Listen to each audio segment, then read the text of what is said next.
this wall that you're like, I'm not progressing, or potentially I'm even sliding backwards a little bit. Like, why is this happening? That's because exercise isn't the only part of the equation. Exercise itself kind of sets the stage for your body to get the results that you're looking for, but if you don't include the other pieces of the puzzle, you're going to end up getting stuck there, or worse, you're going to end up sliding backwards. Okay, and so we've seen this. I've seen this over the 18 years of doing this. So that's one of my goals, is to prevent that moving forward. So it is exercise plus food plus sleep and recovery. That's what equals your results. Because exercise sets the stage, food is the building block and the fuel that you're going to need to rebuild the muscles and recover from the workouts. And then the only time that your body recovers is when you're sleeping. Any moment that you're awake right now, your body is slowly dying. That sounds super, super intense, but like just damage is being done every moment that we're awake. The only time repairing can happen is when we're in true deep and REM sleep. Who here struggles with sleep? Okay, we're probably gonna have our next talk on. Okay. Yeah. Today we'll focus on food, but then we're gonna get to that a little bit. So when it comes to your nutrition, it's understanding the value. Like, especially growing up in like diet culture and things like that, oftentimes we just saw food as being pleasure or calories, right? That was kind of the two values that it was given. But if we can give food its true value, understanding that it's medicine, understanding that what it can do for your body, you're gonna prioritize it more. Who here feels overwhelmed thinking about food? Or you've ever been like, I just want someone to tell me what to eat, and I'll do it. Yes. Yeah. So that's not normally an overwhelm problem, that's a value problem. Because who here, like, when it comes to your job, there's days that maybe you don't want to go to work or it's really tough, but you go because it's pretty important. So it's worth spending time and energy on. Who here has a significant other or children or relationships and you're like, it's not always, a walk in the park, but we have to put a lot of effort in because it's valuable. Food is so valuable, and if you can give it that right value, you're going to be able to appreciate more and spend more time on it without it feeling like it's overwhelming. I'm going to try to give you guys some simple ways to pull this in today, but changing your mindset around food is really important. Now, there is a lot of food noise out there, especially if you're on social media. And so I like to use a term like, let's not trip over $100 bills to get to dimes. And that just means let's not go down the rabbit hole and focusing on like one thing, these like little, almost insignificant things and miss the bigger picture. If you're like so concerned about seed oils that you're just not eating certain foods, or you're like not gonna buy vegetables if they're not organic, please buy vegetables, right? Like even if they're not organic, please buy them, please eat them, right? Because that's the bigger picture, okay? All right. So before we dive into what your specific goals are, I wanna kind of help set the stage for metabolism. Has anybody, hello. Has anybody heard the word metabolism before? What's funny is about maybe even 8 years ago, if I would have said the word metabolism, 82 people would have raised their hands. So it's a relatively new term, but can anybody tell me what metabolism is? Yeah, that thing that died about 20 years ago. Like the engine is on. Yeah, go ahead. Somebody else. No, you're in it. Rate what your body breaks down the food for energy. Yeah, so it's the rate at which your body expends energy. Okay, so this is where like all the camp of like, it's all about calories in, calories out. They're not wrong in that sense, because calories in the lamest term is energy, right? And so every person's body, you just existing here, your body is burning energy, it's burning calories. Now, you've ever heard of like, oh, I have a slow metabolism, or this person has a fast metabolism, and like all those things. Yes, so that they're not wrong either, but it's not the whole picture. So there are a lot of things that impact your metabolic rate or your metabolism. So a lot of influencers here. And so some of those things might be out of our control. Some of those things might be, if you're male versus female, if you're 20 versus 40, but there's gonna be a lot of things that actually you have control over and you have influence over. So let's talk about the things that are going to help when it comes to your metabolism, because this is important to know if you have a goal, especially if it's goals like weight loss or anything like that. Understanding your metabolism is really important, because otherwise we can get into that comparison. Like, well, so-and-so next to me kind of looks the same and weighs the same. Why are they able to eat like this and I'm not able to eat like that? What's the difference there? So we're going to break that down. So there's a lot of things that impact your metabolism. The biggest part of your metabolism is called your BMR, your basal metabolic rate. And that's influenced a lot by your muscle mass your food quality, as well as the type of food, like protein, actually takes more energy to break down than carbs and fat. Can you read that? Your hormones, your daily movement, so not just exercise, but your movement outside of exercise. Do you sit at a desk all day? Do you have a job where you're up and you're walking around?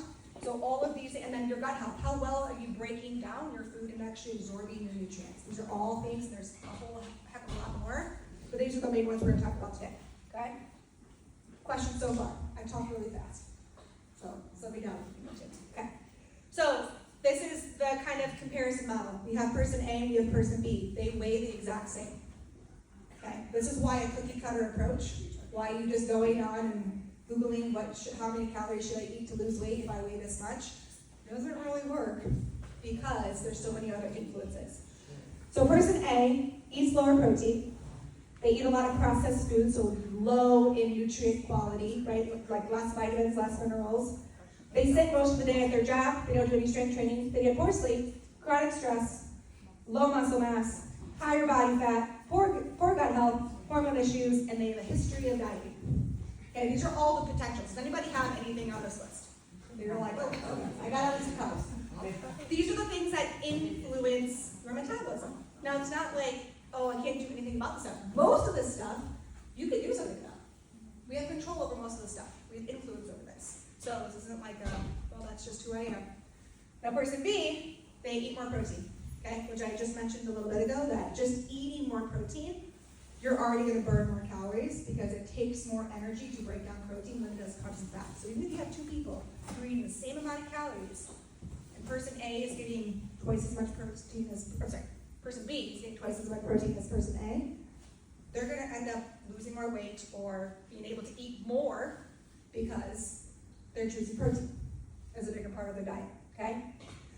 Eating whole foods versus a lot of processed foods. So whole foods are packed with vitamins and minerals. Why are vitamins and minerals important? In your body. Yeah, so you have cells. Everything, most things that happen in your body are at a cellular level. So small, it seems almost insignificant. But your body adapts if it feels, even if you're eating a surplus of calories, but they're low in vitamins and minerals, your body thinks it's starving. Because it's not getting the vitamins and minerals. Because for thousands and thousands of years, our food was packed with vitamins and minerals, because it was all whole. It was fruits and vegetables and meats and nuts and seeds and fish and things like that. So it's packed with vitamins and minerals. That's what helps our body thrive. So when you're missing that, your body thinks it's starving, which is going to, one, make you want to consume more. But then two, it's also going to adapt because our body was also designed to survive. So it can survive on very little. It's going to not feel great. Probably not going to look the way that you want to look, but it can survive off that.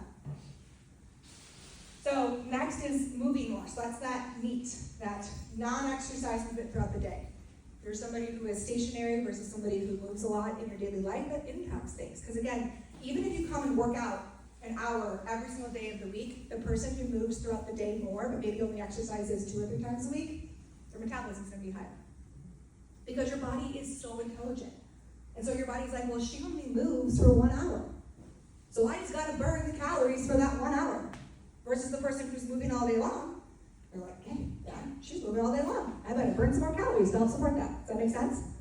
So it's not about crushing yourself in here. It's about getting more activity. And again, we live in a world where we drive to work and we sit at desks and we do things. So it's going to take a little bit more awareness and a little bit more intention to go move than it would 100, 200 years ago when if we wanted to get from point A to point B, we had to walk. Most of our jobs were very manual. There's a lot of labor involved. So since we don't have that anymore, you're going to have to put a little bit more attention into your movement, okay? For the strength training. So the more muscle mass, which is kind of, there's another part that says muscle mass. Strength training is really important to build muscle mass. So I've been a trainer for going on 20 years. And even 20 years ago isn't that long ago, but cardio was still like the thing to lose weight, right? Which who grew up in the time when it was like, that's what you need to lose weight was cardio. And that's not necessarily wrong, but if you want to lose body fat, which I challenge anybody here, when you say weight, you mean body fat, right? You don't need muscle. You want to keep your muscle. Muscle is what gives you those good curves. Muscle is what keeps you strong. Muscle is actually an endocrine organ, so if anybody has hormone issues, your muscle is really important when it comes to balancing your blood sugar, your thyroid health, all those things. So, strength training sets the stage for you to have stronger muscles. Now, what else do you need to get those muscles to be strong? We talked about it on the first slide. Protein and protein.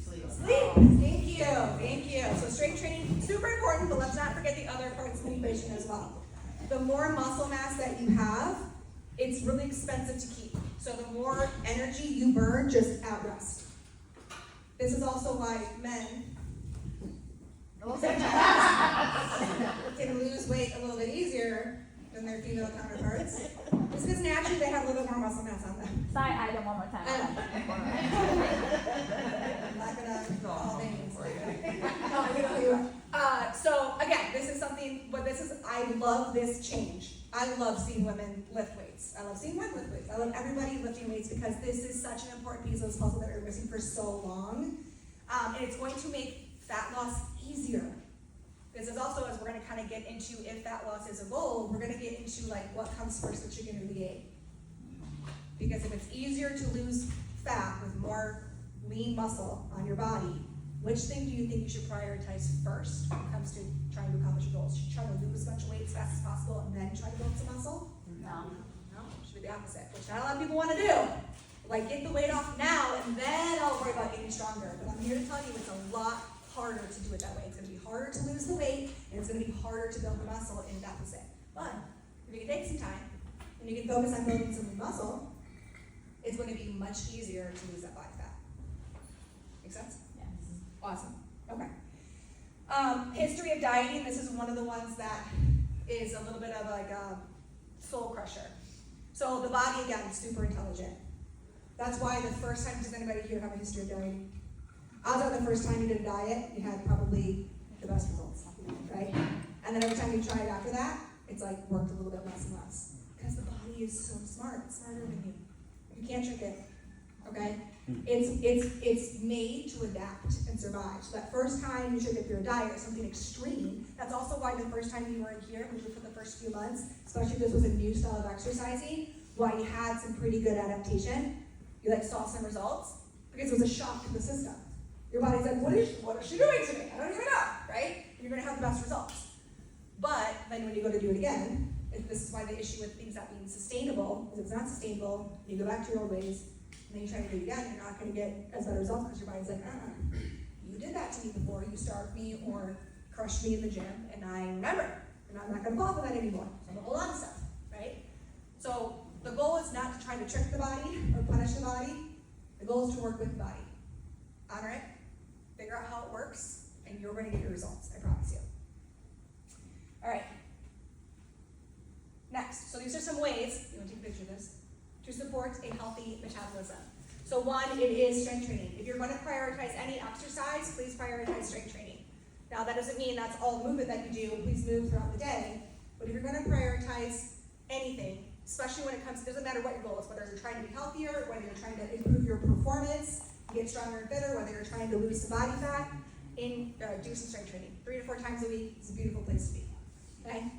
Eat enough protein. So it's very, very dependent on the person and where you're starting in your protein journey. If you're only getting like 10 grams a day right now, please don't try to jump up to 0.8 pounds or grams per body pump. You're gonna not feel great. Okay? But we'll slowly build you up. But ideally, somewhere around that 0.8 to 1.2, the leaner you are, the more muscle that you have on your body, the higher, that's where you're going to trend towards the higher of that range. Okay? And this is normally body weight, it's normally your ideal body weight. So whatever the goal is that you're trying to get to. So whether you're like, I'm going to stay where I am now and just kind of like, lose the body fat and kind of stay the same weight, awesome. Then you're going to use that weight. If you're like, I got 80 pounds to lose, you're going to pick the weight that you're aiming towards, okay? Avoid extreme calorie restriction. So there's some science here. And this is why shows like The Biggest Loser never had like a let's return and see how everyone's doing 5-10 years later.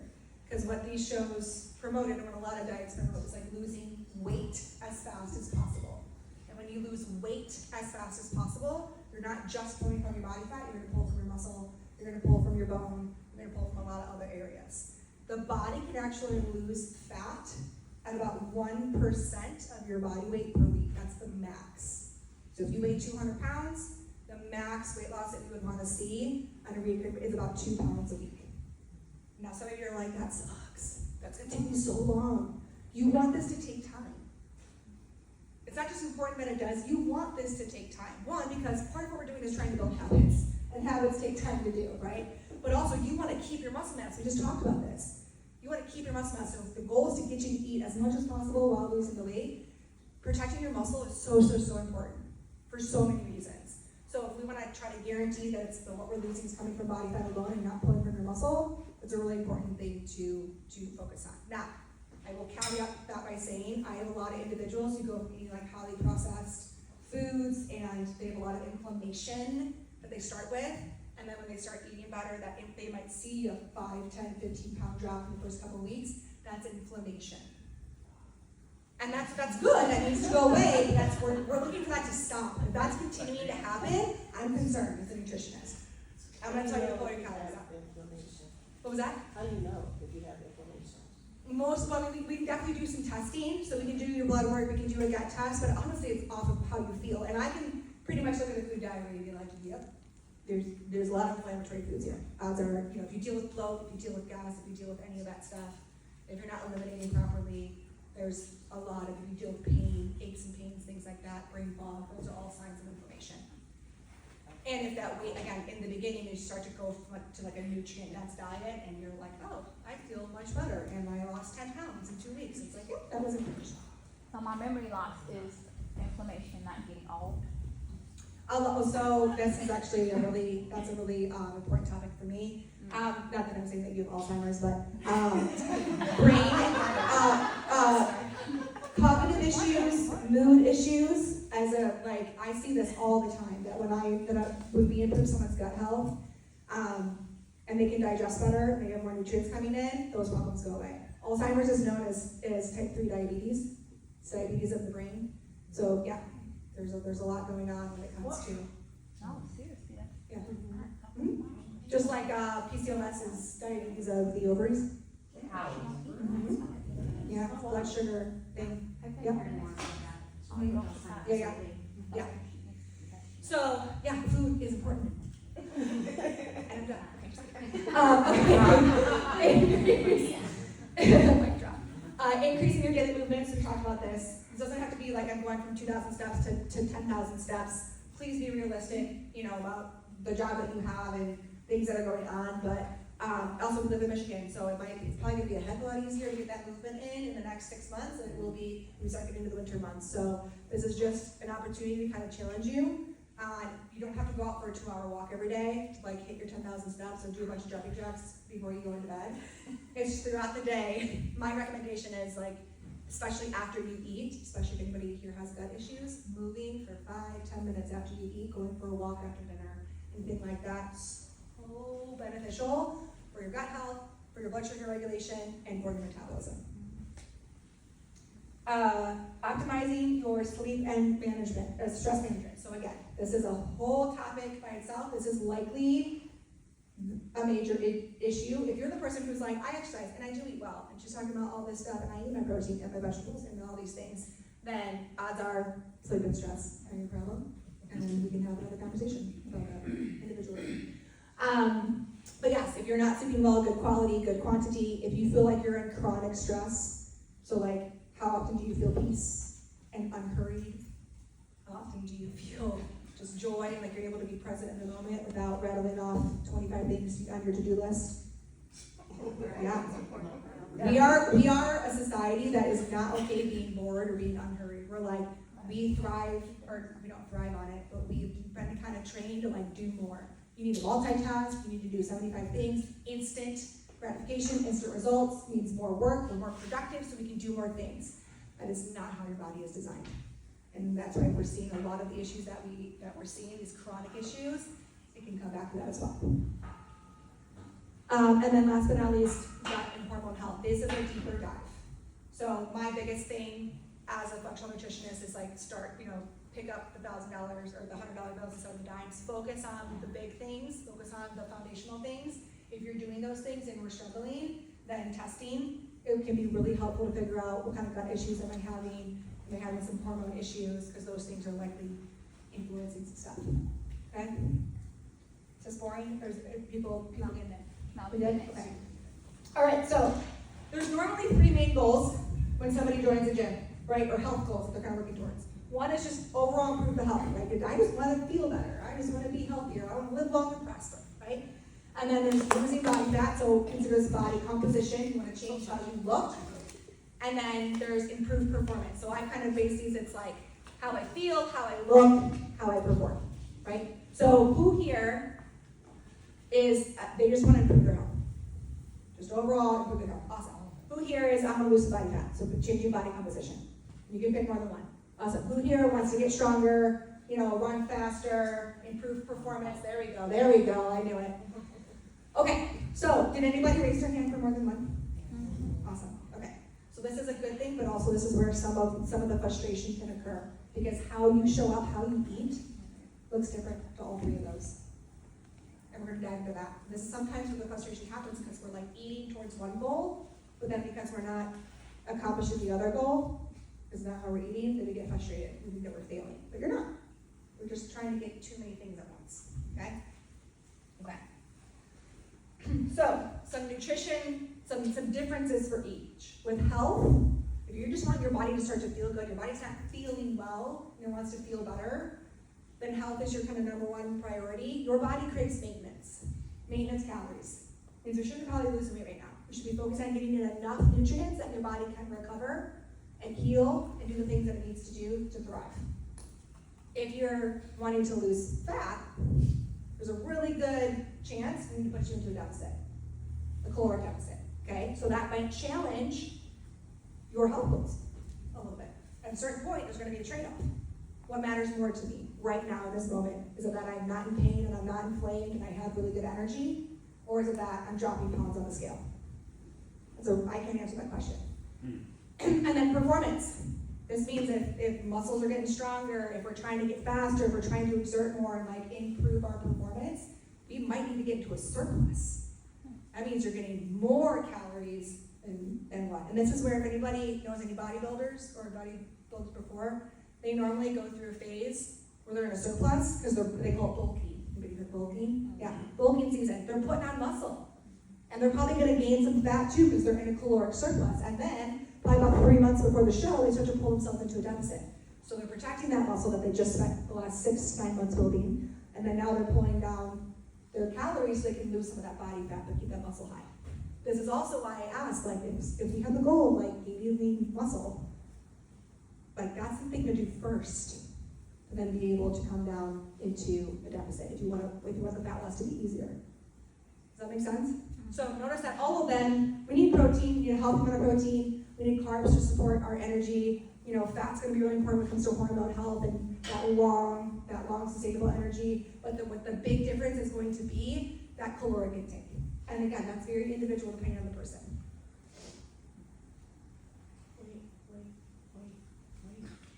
What did you mean by carbs timing? Ooh, it's a great. Oh, nope, don't look. Okay.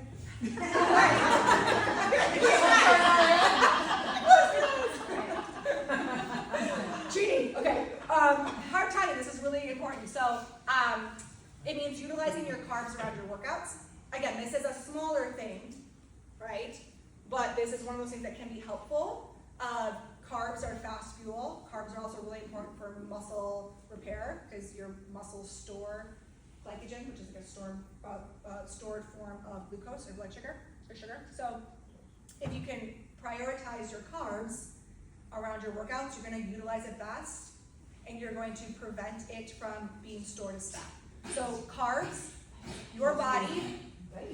That's adorable. Okay.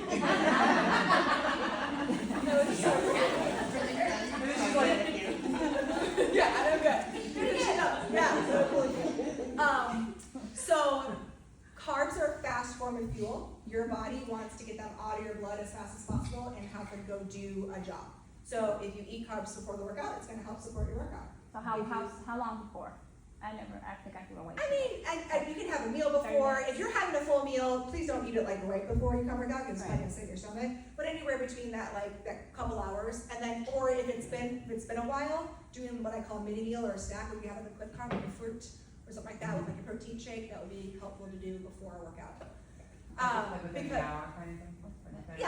yeah, you don't want food to sit in your stomach. Again, don't get so stuck on that, like, versus, you know, you can have some flexibility there. It's just that if we're trying to be mindful of your caloric intake, we wanna protect our protein, we wanna protect our fat, we wanna protect our fiber, we wanna protect those things.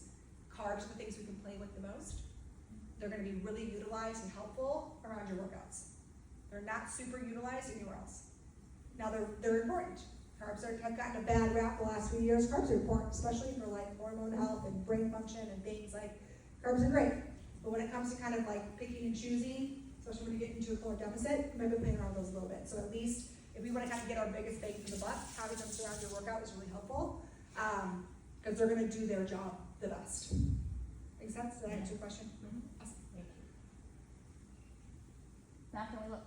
No, you can look. Okay. Exercise intensity. If you have worked with me, you know that we already talked about this a lot, but exercise intensity, I have a rule. It's a motto that I live by. You have to earn the right to exercise intensely, okay? Because high intensity exercise is a stressor on the body. You're going to reap the benefits only if you can recover from it, okay? I used to own a CrossFit. I lived the high intensity life. And let me tell you the amount of dysfunction that I saw in individuals because they burned themselves out in the gym and were doing a piss poor job taking care of themselves nutritionally, sleep-wise, stress-wise outside of the gym. So the goal is not that you're punishing your body and running it into the ground. The goal is that you're using exercise as the tool that it is so you can get fitter, stronger, faster, healthier, all those things, okay? So high intensity exercise is something that we want to be mindful of. Can I recover from it? So where I like to start is that there's lots of different types of exercise, right? Strength training is going to be kind of that middle ground, that moderate, right?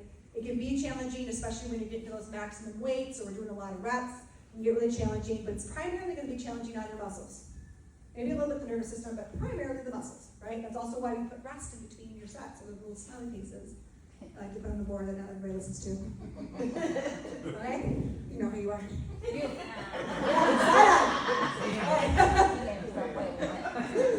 All right. Low intensity cardio. So thinking of like this is like you going outside for a walk. Right? You probably heard of like zone 2. So maybe you heard of that zone 2, but a conversational pace is what I like to say. So this is a lot of the movement that you're probably going to be doing throughout the day. It's going to be kind of that lower intensity movement, right? HIIT workouts, the high intensity workouts. Again, none of these are bad. I don't want these to get a bad rap. I love high intensity workouts, but you have to earn the right. I'm sleeping really good. I'm fueling my body really well with good nutrients and enough calories. I'm managing my stress. I don't feel like I'm about to like have a panic attack or anything like that. Or like I'm doing a good job. I feel good. Good. Go challenge yourself. That is awesome. If you're not feeling that way, if you're feeling depleted and low energy and highly stressed out, and you're not eating well, and you're sleeping 2 hours a night, it's probably going to do more harm than good to go really high intensity because you're challenging your muscular system, you're challenging your cardiovascular system, and you're challenging your nervous system. That's a lot of systems to challenge at one time. So, if you struggle with this is an area for us to kind of work on. Start with like lower intensity and then build in that foundation of strength. And then it's like I'm going to sprinkle in the high intensity when all the stars are aligning. Okay? Cool. Wait. Yes. No, what? Just kidding. I didn't press it. Okay, yes. Might be a silly question, No. but how do you know when you're recovered? Like if I'm not sore after a workout. Do you ever feel fatigued? Like you're not sore, but like the next day after a workout, you're like, I can't even, my thoughts are hard right now. Like you get that fatigue. You always have energy. You always feel really, really good. Okay. And you might be able to go hard. That's awesome. Odds are like that, and that's really good because biofeedback is very like subjective. So could you go get a Whoop or an Apple Watch that tells you what your HRV is, what your recovery score is? Absolutely good. But I think intuition, self-intuition is really important. So being able, and like, you should feel that energy. You should feel like I am sleeping well, I'm managing my stress well, I got energy to burn. I can go challenge myself, I can lift a lot of weight, I can run fast, like, I can tap into that. That's awesome. Go do that, if you can recover from it, right? But it's sometimes, and that's a really good point, because sometimes we just use muscle soreness as our indicator of if we went too hard, but I can't tell you how many people, I think when we started High Rocks, I had talked to a couple people, like a couple days after that first class, and they're like, I just feel so tired. Yeah, that was us. I'm so tired. Like, I just almost feel weak. Like, they weren't even that sore, it's just like, I just feel like, And that's because that taps into your central nervous system. That's a nervous system component that gets really, really fatigued, and it takes time to recover from that. Yeah? That's a really good question. So pay attention to that stuff. When you wake up in the morning, check in with yourself. Just like you would somebody that you love, because you should hopefully love yourself. So check in with yourself. You're like, how are you feeling? How are things going? How am I sleeping? How's my food? How's my stress level? Do I feel good today? Okay, cool. Let's go push it. If I don't, let's just take it down a notch. And all the coaches here are really, really great. If you come in here and you're like, I want to be here. I want to move my body. You're like, dragon? Cool. That's awesome. We will do everything that we can to get you to like get your best out of this, but also be smart about it. All right. Other key factors that are going to influence us, like influence your body responding well to stuff and you accomplishing goals, your sleep. Your lack of sleep increases your cravings, it lowers your recovery. Again, this is the only time the body heals. It's the only time the body de-inflames. So like it just builds up inflammation and things are dying inside your body and every second. It's really weird, like cells and stuff. And then at night is when everything kind of gets flushed. And so this is why sometimes, especially when you don't get a good night's sleep, even if you make all the other great choices, if you ever wake up like kind of slightly hungover or just like feeling like, ugh. That's because a lot of the stuff that builds up in your brain, it's still there.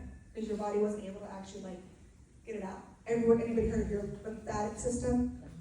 So your lymphatic system is essentially like a bunch of garbage bin, right? It's got their highways, they collect all the garbage throughout your body, and then throughout the night is when they're supposed to like be draining that out. It doesn't happen if you don't get good sleep. Sleep is super, super important. It's something that I wish I knew when I was younger, and I was like a student athlete. Like, I was like, I'll sleep when I'm 100. I didn't just sleep. I just didn't understand the value of sleep. It was not cool to sleep. It is so important to sleep. Kids, you need to get like 10 hours of sleep. Yeah. You hear that? All right. So if you wake up feeling like inflamed or puffy, does that mean you're not drinking properly, you're not getting enough There's rest? a really good chance, yeah. There's a lot of things that could, did you eat all the salt the night before? Did you not hydrate well? I mean, I wish there was one answer to everything. Symptoms are very like universal. Like you're gonna, people can have symptoms and it can mean a whole host of things. But yes, that would be if you wake up and you're feeling like bogged down and you're like, oh yeah, I was restless last night, took me forever to fall asleep, I kept waking up. Yeah. Absolutely. Stress and nervous system. So stress itself is actually really good for your body. Acute stress, okay? Physical, mental, this is what helps our body adapt and change and grow and learn. It's really, really good. It's the chronic part that's not so good. Your body craves to go back and forth like a teeter-totter.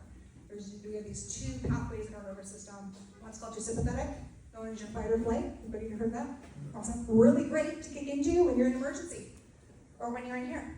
You want to like that adrenaline rush, that cortisol to go up, like that's really great. And then we have a parasympathetic, known as our rest and digest. It's called that because we should be at least switching over when we eat our food and when we go to sleep. And your body is like a teeter-totter. It's either in one or it's in the other. And it wants to be able to go back and forth very smoothly. But because of our constant stimulation and our constant need to like be more productive and do, and never rest and never recover, and never be unhurried and never be bored, we live in that sympathetic overdrive. And it's really, really hard for us to pull ourselves over into that rest and digest. So this is a huge area that we work on and go a little bit deeper, is your nervous system, if you're this person. Now I do meet some individuals who are like, oh yeah, like I'm stressed out all the time, I can feel that, like I know when she was talking about all that stuff. Now, is there anybody here who feels like you almost can't get stressed out, like nothing bugs you? And I ask that because that's somebody who's likely in like real bad burnout, where your body is now forcing you, because it's truly, truly burned out, like it can't even get, so like that person, it's really hard for them to increase the muscle, because they actually can't push themselves hard enough in the gym to elicit that response, because their body's just in burnout, and it's now starting to kind of break down. This is the person who hasn't been sleeping well for decades. This is the person who has been like, stress has been high and chronic for a really, really long time, and they've never pulled in restoration. So, it happens a lot less, but there's also that part where you're like, yeah, nothing really good state. Like, if this building was on fire, I'd be like, look at it. Like, that's a sign. Like, I want you to respond to that, right? Hydration. So this is a really big one as well. Hydration seems. I think we're better. I think the younger generation is going to be better at this. My son has like his security water bottle. But when I was growing up, it's like unless it was out of a hose or out of a fountain, I was not drinking water. I didn't even know if it was like milk was essentially every day. So your body being even just a little bit dehydrated stresses it out. You might not, this is before you feel thirsty, and your body's already stressed. No, you're my star. Teach us better. Yeah. So understand that hydration isn't just you drinking copious amounts of water. Does anybody drink a lot of water and feel like just pee all the time? And then you're also so thirsty? Yeah, okay. Because it's not just water, it's also electrolytes. So there's these things, this is part of going back to the quality of your food. These electrolytes, your sodium and your potassium and your calcium and things like that, these are the things that like you need. This is part of your human fluid. This is why when you're ever severely dehydrated, you don't go to the hospital and they're like, here, drink this water. They hook you up to fluids. Fluids are a combination of water and electrolytes. So, really important that we're getting electrolytes. You can get these from your food. You don't need to go out and buy a packet of something. Can that be helpful? Absolutely. To like supplement, that's exactly what that is a supplement. Ideally, you're looking to food to get in these nutrients. Okay? And then gut health. We can talk about that a little bit more, but this is definitely something. If your body, I have plenty of individuals who are like, I'm eating well. I prioritize protein. I eat a lot of fruits and vegetables. I eat mostly whole foods. I'm doing this stuff. Why is my body not responding the right way? There's a really good chance you are not breaking down and absorbing your food. And that's also what leads the body thinking that it's being starved again. It's like nutrient deficiencies. She's not giving me anything because she's actually not breaking it down. So if that's you, we can have a deeper conversation on that. All right, now, the goal is that you go out and be perfect. And that you only eat whole foods, and that you exercise perfectly, and you eat pleasant snacks, and you sleep for 8 hours, and you drink half your body weight in water. Done? Good? Cool. Who's going to be able to do that perfectly every day? No one, okay? So this is part of where that diet culture comes in. It's like work really hard and be perfect for right now, reach my goal, and then I can just go back to La La Land afterwards. Like, does anybody actually really think that they're going to keep their results if they don't continue to support this stuff? Doesn't make sense, right? So, if you're willing to give yourself some grace, you're willing to take your time with this, that's why time is good, that it takes time, and the goal is an 80-20 approach, okay? So, I like to see this as like 80% purpose, 20% pleasure, specifically when I'm coming to food. So oftentimes when you go to reach for food, like who here is like, what sounds good? That's like my driving force into what I'm eating. What sounds good? That's probably a lot of us, right? That's a pleasure thing. That's a palate thing. That's letting your tongue dictate what you put into your body. That's okay about 20% of the time. But the other 80% of the time, it's purposeful. What is this food doing for me? How is it helping to serve me? That's what should be driving 80% of your choices when it comes to what you put into your body because it has such a big impact. Now, I will tell you, it is about a zillion times harder to do that in the moment, to choose purpose over pleasure.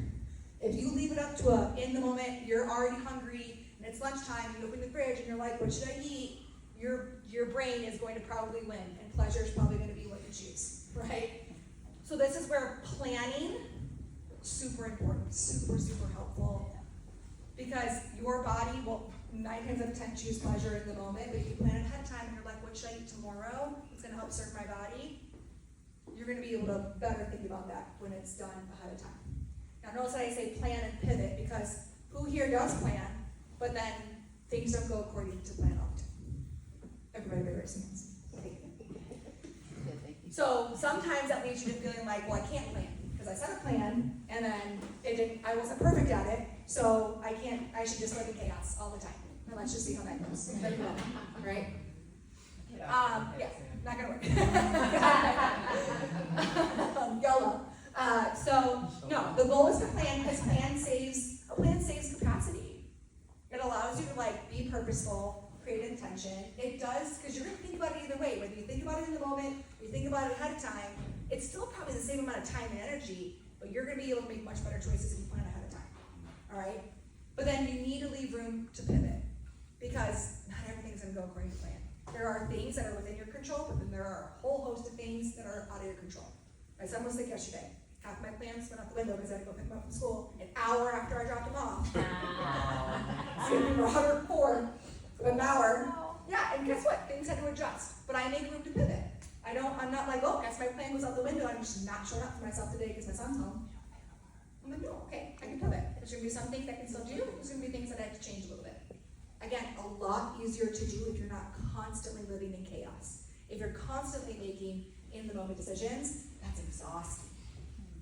But if you're leaving room that I'm gonna have to make them every once in a while, you're gonna have the ability to like do that better.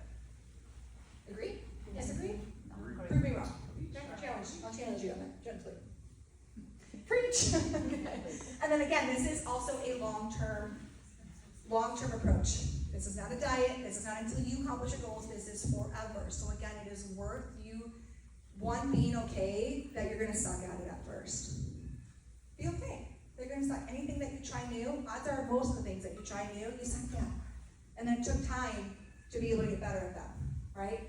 So every once in a while, like, you get gifted with something that comes super easily, but most of the time things are hard. And so the things that are really important, you're gonna spend more time on. Spend some time here. Be okay, adjusting and pivoting and reflecting on it and asking yourself what's working right now and then what needs work.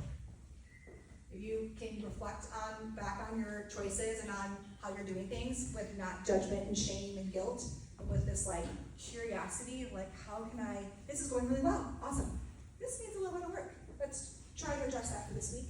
Ooh, it's gonna serve you exponentially throughout your life, not just in this area.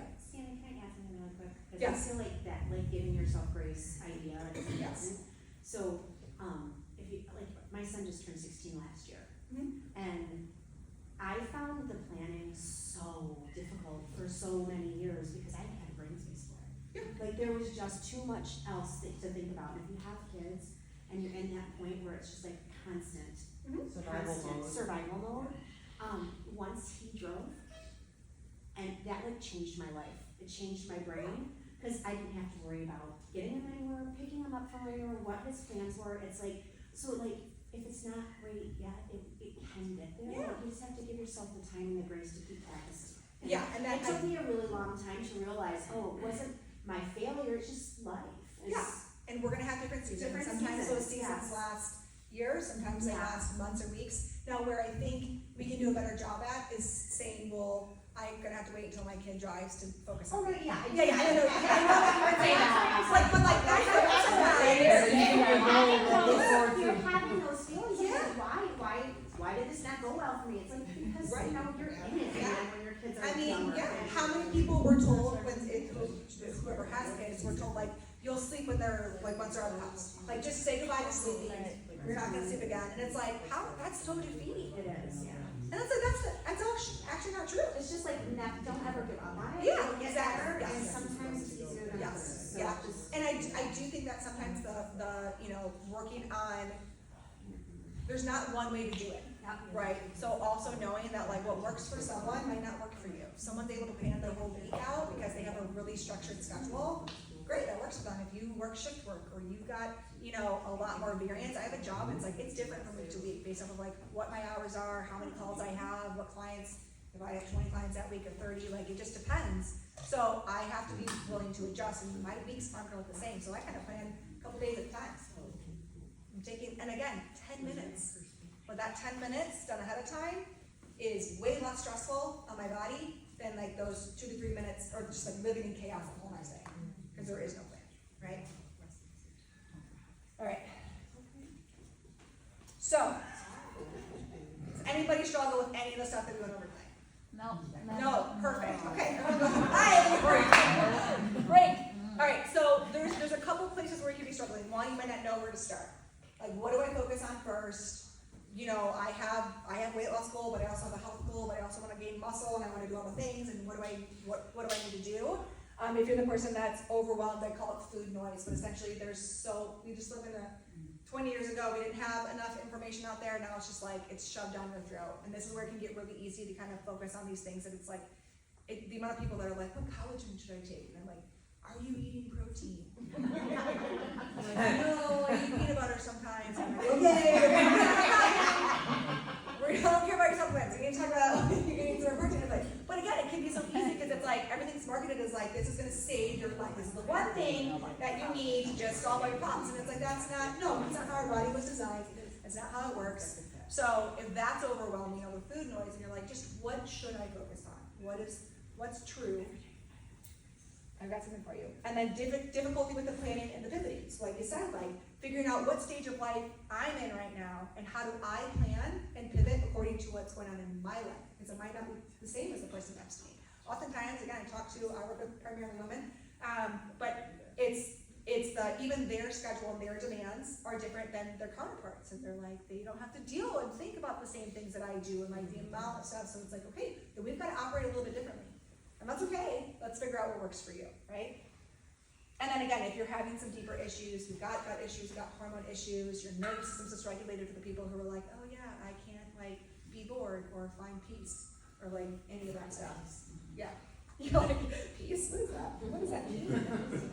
What does that mean? Okay, so this is what I'm offering for anybody in the ShoeFit family. So what I would love to do is I would love to get us together and do a group 10-week metabolic reset. So this is going to be kind of a combination of group and individual, because I know everybody has individual goals, and like we kind of discussed tonight, those individual goals might need individual things, but it is way better, as you guys all know, being here to do things in community. So to be able to have supportive individuals going through it with you, I'm going to start a 10-week metabolic reset. This is going to start the first week of April, so it'll start that March 30th. And it's going to be 10 weeks long. I did this specifically to help support anybody who does Endeavor, to help like get us into a good prime position for Endeavor, or anybody who's like, I need that starting point, and maybe individual nutrition coaching is either in my bracket or my budget, or I'm not ready for that yet, but to give you some good knowledge into understanding your body better, understanding food and its value, and how to help support it in a way, and pull it in a way that is long-term supportive, okay? So, that QR code you can scan, you guys get $200 off for this week. So if anybody is interested and wants to sign up, you just use that code, that pre-sale code, and then that will give you $200 off. And then there is the option, I have had a couple individuals who've already signed up. I'm gonna cap this. So depending on how many people sign up, my goal is to cap it, because I don't want it to get too big. You can also add on some gut testing. So I've had a couple individuals that are already signed up, and then we're pulling in testing now, so that they have that piece of the puzzle, so then that way they can continue to kind of support themselves moving through this. So this is something that you've been kind of waiting. You've come to several of my talks, and you've been like on the fence about doing something. This would be a really, really great place to be. This might be all you need. You might not need to go into the individual stuff. You might be able to do everything here. So it would be a really good place to start. Is the gut testing, is that the blood panel work? Is that what that is? We do gut testing as a stool sample. Fun. Oh. I can do blood work. So No. I can do blood work, but yes. What I The did gut was- testing Yeah, is is that a stool sample. So is it different from that? Because I did the panel gut testing. Did you do like food sensitivity testing? Yeah, we did all that. Like, we can talk about it. Yeah, we know that. And Yes, then, yeah. yes, yes. But I'm curious then, so. Someone- If you did blood work, normally that shows us, it can show some gut markers, but it's mostly like what's going on with your, blood sugar markers, your liver markers, your cardiovascular markers, your immune markers, things like that. And then the gut test is gonna tell us what's going on with your microbiome, do you have any like fungal, parasite, bacterial overgrowth, how are you digesting and breaking down your food, like, there's so much. So really, the gut tends to be an epicenter of dysfunction in the body, so, yeah. Questions, I wanna open it up for questions, throw them at me. What do you got? Fasting. Yes, it is, from my standpoint, it can be very helpful when it comes to somebody who has a severe gut issue and need to give their gut more rest. And that it is more beneficial in men versus women, just based off of some differences in how our genetic makeup is wired. And that a normal fasting window is 12 to 14 hours. I would not consider that intermittent fasting. But the delayed eating for most individuals does a lot more harm than good, especially in females. Hormonally, females should eat within 90 minutes of waking. So trying to get the kids out the damn door. Then let's talk about your You mean planning like a with full breakfast, like a full meal, or like a snack You should break your fast. with anything? Like if it's Yeah, like a snack? I mean, ideally, it's not a doctor. Ideally, it is, but yes, I have individuals who, especially if you come here and work out at 5:30 in the morning, you're probably not gonna be eating a whole, Okay. farmer's breakfast before you come in, but could you get 10 grams of a protein shake and an apple? Okay. A little bit of protein, a little bit of carb to help support that, you're going to feel significantly different. Yeah. I just recently. Lori Green can also, Lori Green can also vouch for that. Within the last month or two, I asked Sam specifically about that every single morning now, at 6:10 in the morning, I jump, and she also told me stop hitting snooze on my alarm, that's why she's. I get up out of the bed, I go into my kitchen, I make my protein shake, and I drink probably at least 8-10 ounces, and I come work out, and I do not have a problem with it being in my stomach. And how do you feel? How's Yeah, energy no and recovery? I definitely, and I have been sore since this happened, I think because I'm pushing myself harder in my workouts. So that's one of the big differences, metabolically between men and women, or just not even metabolically, but more so from like a muscle engagement standpoint. So men, again, this is kind of going back throughout history, like 200, 300 years ago, men were the hunters and gatherers, so they were used to waking up, being fasted, and going and doing physical activity. Women got up and they got the kids up and they ate and they did that. So your muscle is actually more primed as a female if you have a little bit of, at least a little bit of protein, and a little bit of protein and carb in your system. It can kind of help the nervous system tap into the muscle a little bit more. Yeah. So again, I would consider intermittent fasting a therapeutic diet. It would be short term, and it would be for an individual who has some severe gut stuff going on. Now, like somebody who wants to do like a 24-hour fast once a month, things like that, are there benefits to that stuff? Absolutely. Again, I think it is something that is like, it's one of the 10 cents, right? It's the tripping over $100 to pick up 10 cents. Like, let's focus on some of the big stuff, and then if you want to add that into something, that's great. I mean, that's totally fine. If you're not waking up hungry, it's a problem. Is that helpful? Yeah. You're not waking up hungry is a Not problem. waking up hungry, girl. So why aren't you waking up hungry? What would be the reason? Probably because you've trained yourself to not do that, and or we got some nervous system dysregulation happening. Or you take those Like meaning that you don't eat first thing in the morning. Like you are waking up so if anybody gets stressed out and your appetite goes out the window? Yeah. Anybody wake up feeling like their butt's on fire and they're like, let's go. Now, after you're stressed out, after it's probably your appetite. But in the middle of the situation, you're reading the email, you're in the fight with the person, you're not like, let me go have a hamburger. You're like, I can't even eat right now, so it doesn't sound good. But now later afterwards, for comfort, we seek the food. But in the middle of the stressful situation, our body is designed, because if you were in a feast, or if you were fighting a bear, right? We don't want our body to be like, oh, we should eat. So it's designed that when it goes into that fight or flight, it suppresses your appetite so you can go do the darn thing, right? It's also why you could walk into the workout hungry, but odds are during the workout, that hunger goes away. Yes. Okay? So this is how our bodies, so we figure out how the body's designed also. So if you can wake up in a more peaceful, unhurried state, then appetite should be there, and we should eat. What if it's not there? Should we force ourselves to eat?